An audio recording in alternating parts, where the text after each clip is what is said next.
Vamos conversar? Vamos. Vamos conversar com a mamãe?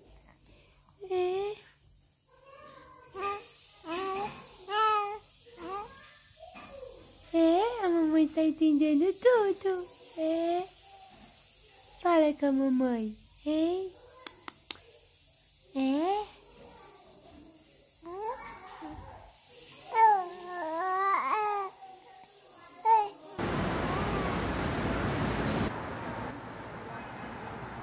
Ao longo da vida, carregamos uma enorme bagagem que reflete diretamente na maneira com que falamos. Desde as primeiras palavras, a gramática internalizada, o convívio social, a escola, a cultura, os costumes. Tudo vai nos construindo como indivíduo, e na linguagem não é diferente. A língua é heterogênea, a língua é viva.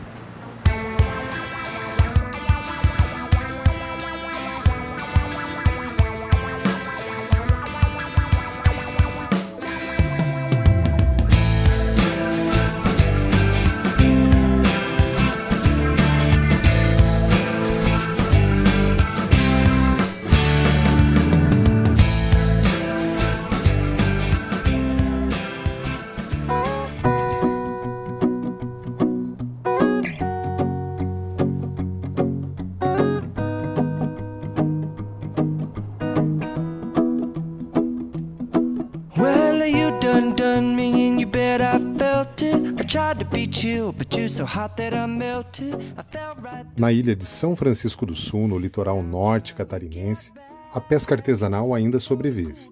A família do seu Hugo é uma das mais tradicionais da região. As técnicas de pesca, o manuseio dos equipamentos de arrasto, a construção das embarcações e as variedades dialetais permanecem de geração a geração há centenas de anos. No more, it cannot wait. I'm yours.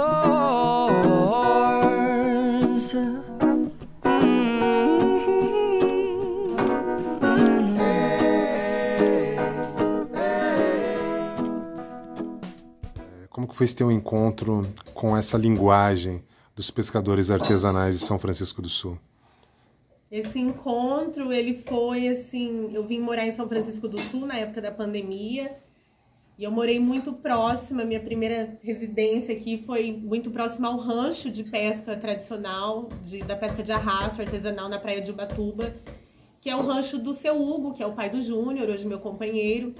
O seu Hugo é o pescador mais tradicional hoje aqui da ilha, em que pai e filhos ainda pescam juntos, perpetuando essa arte há centenas de anos. Que me fez hoje, assim, ter essa propriedade para dizer da linguagem deles, que é algo muito interessante, a forma como eles conversam, né? E no começo foi muito difícil, porque ele fala muito rápido, o tom das palavras é diferente. Até que eu tava comentando também, né, que às vezes no fim das frases ele usa o não tem, né, que é uma expressão. Eu sou paranaense, lá a gente fala assim, tipo, entende? Ai, Paulo, sabe, entende? Aqui o Júnior usa o não tem, mas é um não tem, que é junto, que não tem uma separação e que é muito diferente, parece que até é outra língua. Quando o Júnior está conversando, até hoje, com o pai dele ou com os irmãos, eles conversam muito rápido. O pai do Júnior, principalmente, eu tenho muita dificuldade de compreender o que ele fala, porque ele usa um jeito de falar, sabe? Algo assim que parece que é até que tá balbuciando as palavras e eu não compreendo. Eles conversando, eu tenho que perguntar. E aí ele se dirige a mim e fala, Júnior, o que seu pai falou? Não é verdade, Júnior? É muito engraçado. E com o Júnior também, quando ele dispara a falar, e essas tonalidades diferenciadas que parece até um dialeto, é muito interessante. E os pescadores artesanais aqui da ilha, eles têm essa linguagem que é diferente. Eles são comunidade tradicional. Fraco. Deu peixe na enseada e no Batuba, no Capri Forte, acabou a pescaria do TGS. Chegou, se instalou esse lugar do pescador. Não pode dar nem lance de peixe, mais nada. Já se viu como é que vai soltar uma rede de caceia agora se o pessoal tem licença de caceia? Isso que eu pergunto pro secretário da pesca. Pessoal aí que são envolvidos, ambiental, tudo. Se tem uma licença, como é que vão dar outra licença em cima? Que deu mais peixe, sempre deu mais. forte lá, tá? É uma região mais isolada também, um mar mais aberto, E né? o sumidor, porque é um lugar muito fundo, né? Que o peixe entra pelo canal e vai pra terra, né? E é justamente onde o porto se instalou. Isso, é bem na frente. Aí como é que o peixe vai entrar se o porto tá na frente fazendo barreira e barulho? A centenas de quilômetros com aquele bate-estaca que foi um incômodo que Deus o livre. Isso aí ninguém vê. Alguém do porto foi falar com vocês, Júnior? Ninguém. Chegamos ali, pessoal, para pescar lá. Fiquemos lá no meio da terra, ninguém aparecia, ninguém, só foram fazendo. Ninguém falou com vocês? Não, ninguém, nenhum deles. Nenhum procurou os pescadores antigos do local. Que são geração, né? Vocês tentaram falar com alguém do porto? Tentamos, mas ninguém conseguia, né? Só naquela mentira, né? Que ajudou o pescador, até hoje, cadê? Ninguém ajudou. Porque o dinheiro fala mais alto, né? Eu queria saber como é que uma licença, conseguir dar uma licença em cima da outra, que é a centena de ano de pescador. Que governador que foi esse? Que não viu que tinha uma comunidade de pescador ali, que é centena de ano. Ah, eu me doí mesmo de correr atrás por causa do meu pai e dos outros velhinhos. Que ninguém faz nada. E desse grupo de pescadores, Júnior, tem alguém passando uma necessidade, coisa assim? Tem, né, que não pode mais pescar lá naquele local, né? E lá é lugar de casseio. A rede soltava com a maré e a maré soltava de vazante e vinha com a vazante. E agora eu pergunto para o TGS, como é que vai agora soltar uma rede de casseio se existe licença? Não é?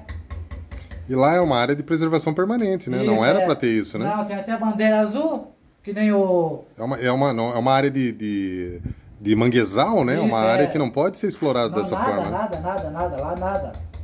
Se nós colocarmos uma boia lá na água, lá, a ambiental vem em cima e a marinha, quer dizer que eles chegaram, fazem o que eles querem na nossa cidade, pinta e borda e ninguém faz nada? A música do pescador, porque o pescador é mais fraco? Isso que eu pergunto. Não é só porque o pescador não tem voz, não tem nada?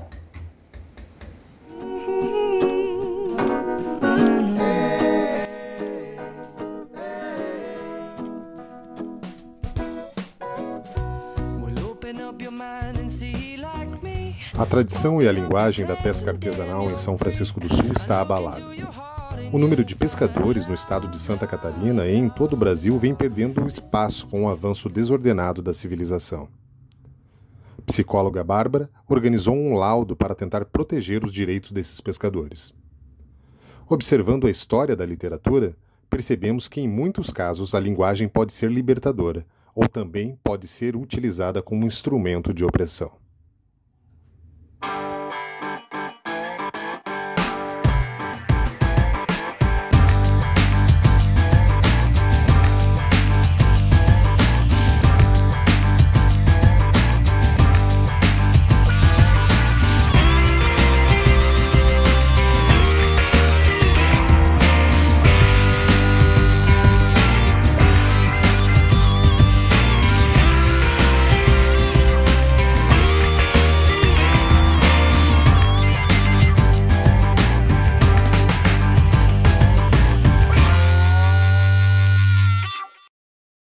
A tua experiência agora no Prof. Letras. Aqui na nossa sala de aula temos professores de diversos lugares do estado de Santa Catarina, até fora de Santa Catarina, e todos eles juntos trocando esse conhecimento. Como que é a sua visão em relação a essa experiência, essa troca de informações e conhecimentos? Fantástica. É a oportunidade, a possibilidade de podermos trocar ideias, perceber o quanto nós, de uma certa forma, estamos navegando em um mesmo barco, apesar de estarmos, de virmos de diferentes lugares, nós temos realidades muito parecidas no tocante às questões que envolvem nossa formação, né? Então, assim, muda-se o endereço, mas a realidade ela permanece, ela está instituída, ela está posta, está colocada. De repente possa haver uma nuance ou algum aspecto que seja diferente, mas aquilo que marca, que aprofunda, que é registro de qualidade educacional, de tematização de ensino de língua, de percepção de aluno quanto sujeito de aprendizagem. Isso a gente percebe quase que de uma forma universal as percepções. Nossa, é muito rica a oportunidade de estar voltando para a academia, sobretudo para uma pesquisa, um olhar mais aprofundado, com professores extremamente qualificados, já há muito tempo envolvidos em pesquisas e projetos com esse uso de fato da língua, né? Não só a teoria, mas também com alguns outros com uma bagagem teórica muito necessária e que, como eu falei anteriormente, as necessidades mudam, as situações são outras, e agora voltando aquele olhar já de um certo período em sala de aula e contato com esses professores, com esses teóricos, com esses estudos, né, com esses trabalhos divulgados e com esses colegas e a realidade deles só contribuem para o nosso enriquecimento e reflexão sobre a nossa prática, para que a gente venha dia após dia numa tentativa de melhorar a educação pública do Brasil, porque o que nós queremos e almejamos é uma educação de qualidade para todos. Obrigado. Os movimentos migratórios, o êxodo rural, a globalização, a internet, a cultura de massa, a mistura de povos, etnias e crenças. É impossível ter uma língua estática. A língua é viva e está se transformando a todo momento. Porque até os anos 70, o latim tinha uma certa função, né, de demarcar um tipo de território cultural mais prestigiado que o da língua nacional. Havia também isso que mantém o latim em muitos currículos de formação de letras, né? A importância do conhecimento histórico do latim para melhor conhecer, né, a língua portuguesa. E claro, assim, dentro dessa questão do preconceito, é essa a questão, né? Eu acho que antigamente o latim também era uma forma, né, de cultivar uma língua que era para poucos, por onde circulava o conhecimento também de maior prestígio e que poucos tinham acesso. E nessa transição, né, o modelo de distinção do latim, e isso a gente acabou de conversar nessa aula, também passou muito na cultura brasileira pelo cultivo do vernáculo, de uma língua cujo modelo era o classicismo português, o clássico, que servia para distinguir uma elite que praticava uma cultura de bacharel, né, do restante da população. Aí você pode fazer essas associações, né, ligar essas pontas em relação a essa questão da língua, da literatura e o uso social por diferentes segmentos, né, dessas dimensões. Né? Uhum. Acho que sim, a primeira coisa que eu vejo, assim, as elites de hoje não são como as elites de antanho, assim. Se antigamente talvez tivesse essa preocupação, né, com determinado verniz educado, tá? Eu acho que isso não se verifica da mesma maneira, né, nos dias de hoje. Há uma certa, mesmo que seja só do ponto de vista do parecer, digamos que as elites de hoje são mais degradadas naquilo que se refere, né, ao cuidado, né, com a linguagem.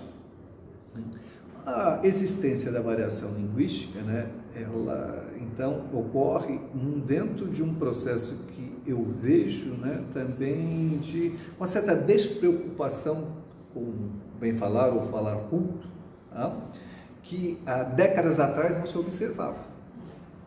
Então, digamos, prova disso é talvez a gente tenha 2 candidatos a presidente, né, de ambas faixas do espectro político, que não se destacam por ter, né, essa prática linguística correta, né, que lá no início o Lula foi muito vítima, né, até brinca até hoje com o tal do Menas, né, quando ele fala sobre isso. Então, digamos, claro que a prática na escola, né, da indagação sobre a variação linguística é importante porque ajuda a entender o fenômeno que ocorre na nossa sociedade, e isso não significa que não exista preconceito, que não exista, volta e meia, né, esse tipo de prática discriminatória. Tá? Mas eu vejo como a nossa sociedade assim, também se alterando e também se modificando. Em certa medida, né, por exemplo, era o uso do pronome oblíquo, né? E o uso do pronome pessoal como oblíquo, que era uma coisa que, acho que uns 20 anos, né? não se via, e agora é uma prática rotineira, né? Mas o que às vezes me ocorre, né? Como alguns dizem, é uma consequência das telenovelas, talvez, e o carioquês como novo dialeto. Né? Já tivemos avanços significativos em relação às variações linguísticas no Brasil. A partir de 1937, com o programa PNLD, os livros didáticos começam a ser mais abrangentes, mas ainda pouco se fala sobre as variações da língua. Com a chegada de novas diretrizes e leis como os PCNs e a BNCC, os livros vão se atualizando, e hoje, encontrar esse tema tão importante para a nossa língua é algo natural e imprescindível. Uma população que, em grande maioria, ela é discriminada social e economicamente, isso também passa pela língua, né? Então, ela própria entender esses processos de exclusão que ela sofre, né? A partir do livro didático, eu acho que são positivos. Ajuda ela a ter autoconsciência, né? Dos pequenos recursos discriminatórios pelos quais ela pode ser vítima. E se não tiver consciência, ela vai entender como natural alguma coisa que talvez não seja. Ele traz bem pouca variação linguística, não é uma variação regionalista, né? É uma variação de uma totalidade assim, do Brasil como um todo, bem diferente da nossa lá. E claro que dá um gancho para a gente poder trabalhar a variação linguística dentro de sala de aula, mas ainda não é o apropriado. No livro didático esse assunto ainda é pouco abordado, né? Aparece bem superficialmente, né? E não é dada a ênfase que realmente deveria ser dada a esse assunto. Infelizmente, assim, tem no livro didático, mas é um capítulo separado, ele não é contextualizado, ele fala um pouco sobre a regionalidade não do local, né? Ele faz sobre a questão geral que existe a variação por localidade, variação por escolaridade, ele fala de uma forma geral, mas bem aproximada, assim, umas 2 ou 3 páginas já encerra o assunto. A situação do preconceito linguístico no ambiente escolar, isso é recorrente? Recorrente e muito presente. E o problema é que, como não é tematizado da forma correta na instituição escola, né? Principalmente nas aulas de língua portuguesa, isso não é ainda percebido como preconceito. Não percepção, mas não é tratado com a importância que devia ser. Sim, eu percebo que ainda existe, talvez por falta de conhecimento dos próprios alunos, mas o que me chama a atenção é que, infelizmente, essa prática se repete até entre colegas, pessoas adultas, formadores de opiniões, né? Professores, graduados, e em algumas brincadeiras, algumas falas denunciam, né? Deixam escapar que sim, tem uma certa medida, uma dose ali de preconceito linguístico. Qual é o futuro da língua para você? Eu acredito que, como alguns teóricos afirmam, e nós, falantes, usuários da língua, podemos perceber, a língua ela é viva e ela muda constantemente. Todos esses fatores, eles contribuem, corroboram para que isso aconteça.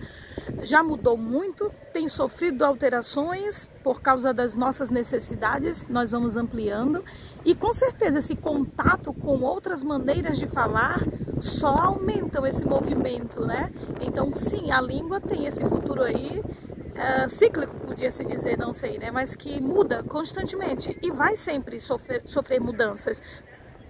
Vou ousar até dizer que talvez algumas palavras, algumas expressões que nós utilizamos hoje, quem sabe os netos e bisnetos nem conheçam, estarão, quem sabe, reduzidas ou apagadas do nosso vocabulário.